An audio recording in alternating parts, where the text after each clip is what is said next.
মরিয়া আক্তার মন্টি নামের এক সুন্দরী তরুণীর সঙ্গে পরিচয় হয় প্রবাসী যুবক মোহাম্মদ রাসেলের।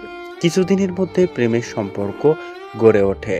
প্রেমের 6 মাসের মাথায় রাসেলের সৌদি আরবের চাকরির ভিসা চলে আসে।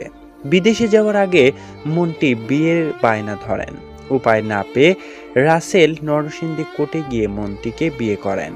প্রেমের ফাঁদে ফেলে ওই যুবককে বিয়ের পর টাকা ও স্বর্ণ অলংকার হাতিয়ে নিয়েও ক্ষান্ত হননি মন্টি।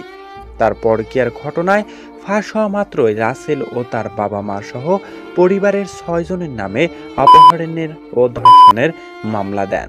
শেষে রাসেলের অপহরণ ও অমানবিকতার নির্যাতনের ঘটনা ঘটায় অভিযুক্ত ওই মহিলা। ঘটনাটি জুড়ে তীব্র গুঞ্জনার সৃষ্টি হয়েছে এলাকা জুড়ে।